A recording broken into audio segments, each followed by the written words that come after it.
So I got to try my new leg. Now, before I say anything else, I do want to make sure that I'm gonna make it clear. My purple leg, the one that I had, my starter, my initial leg, was great. It's just my stump shrunk, so I needed a new one. The guys at Geiger Prosthetic did an amazing job. My new one is feeling like my old one did when I first got it. So I'm able to bend my leg again better, walk more securely. When I bend my leg, it's not like resting on plastic back here. One thing she did say is, so right here, you can kind of see that there's some skin grab. Apparently that happens at the end of the sleeve liners. And one thing she recommended for that is the A&D ointment that you use for babies. Is if you put that underneath where it's grabbing at the skin, it helps to let this keeps it still securely attached to your leg, but also helps so it doesn't grab at your skin like that and get that little bit of raw shaving, not shaving, but you can see what I'm talking about, the raw spot there on your legs. This liner is significantly shorter than my other one. It's 2-3 inches. You can see that I'm working on shortening my pant legs, that they're going to be attachable and detachable. So this one is doing fine still. So my pant legs, I'm going to make them attachable and detachable, so that way it's easier to access my prosthetic when I need to. She also did say that I'm doing the right thing, where if I know I'm going to be wearing my leg for, say, 15 hours in a day, about halfway through, stop and take it off, let my leg kind of breathe for a little bit. So I'm still very happy with my decision. The amputation, yes, while it was elective, has really been the best thing for me and my family. In the past, since I got my new leg, haven't been in a wheelchair one time, or on my motorized scooter that I used to have. In fact, I kind of want to sell my motorized scooter now, because I don't need it, and it's a good thing to sell, that somebody else who needs it can use it. It's a good scooter, so we'll see about that. I'm also noticing that I'm getting quite a few followers, that some of you are former students. So hi, how are you guys all doing? Shoot me a little message telling me how you're doing since I was your teacher. Things are adjusting well for us up in Canada, and loving my life, and so glad I went through with this. My mom has even come around, so shout out to my mom. And one thing I would tell people who are considering this, it is a big adjustment. It's not all just roses. There have been some, things to remember and learn about. For example, one thing I didn't think about was I will forever have to use a shower chair in the shower. It's too dangerous or too risky to stand up one-legged while I'm in the shower. So that's something that I didn't think about. Like, I always would be using a shower chair. Although, better reason to take baths if you're a bath person. I'm not, because I don't like to sit still for long. So baths get kind of old quickly for me. Sometimes there's people who I've noticed, like children, are curious, especially because my leg is purple. It's very obviously different. I kind of interject myself into those conversations where they're asking their mom, "Hey, mommy, what's wrong with her leg?"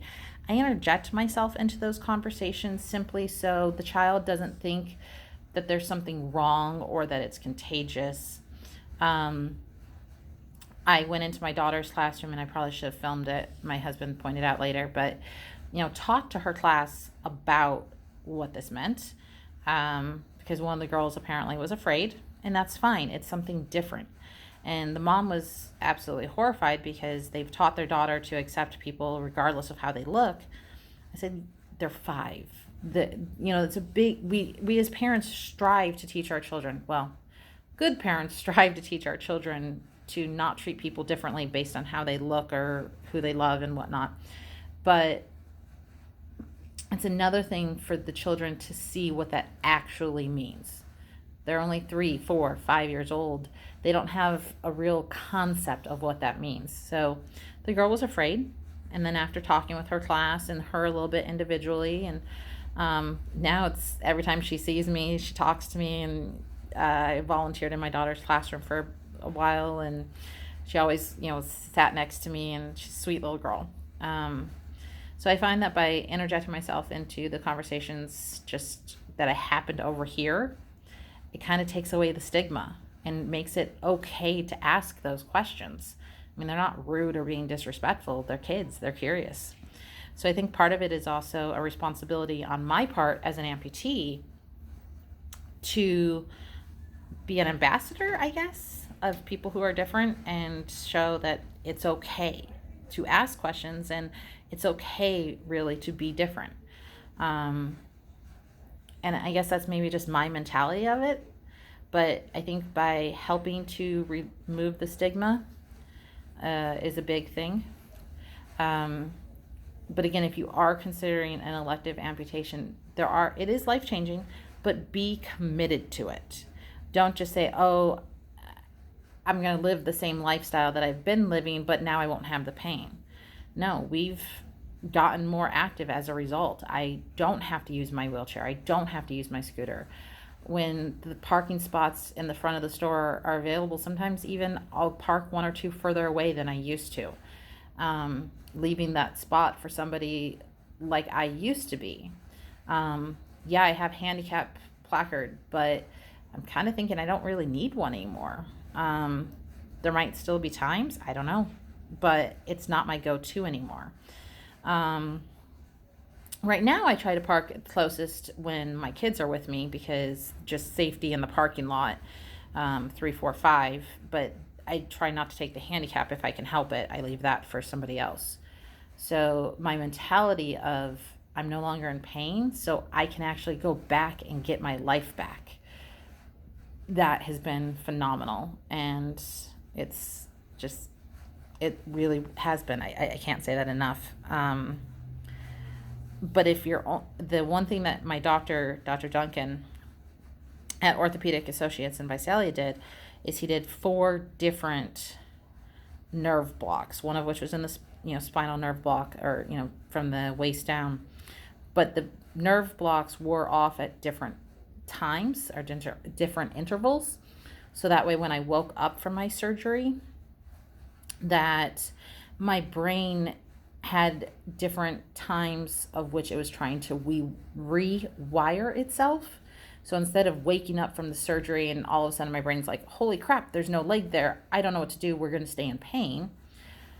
Slowly but surely my brain rewired itself at different intervals, as opposed to having to do it all at once. So if you think about, you have this big undertaking in job, you like to do it at small intervals. You don't try to do it all in one shot.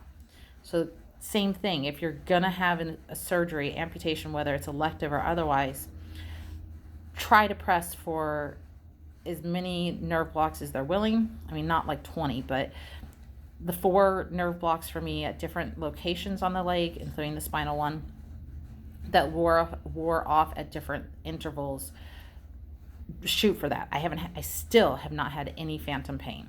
So something for you to consider. And really talk to your family about it, because it's also life-changing for them. My children aren't really going to remember me before having my amputation, but my husband, I mean, it's a huge undertaking and something different for him to have to get used to as well. One more shot.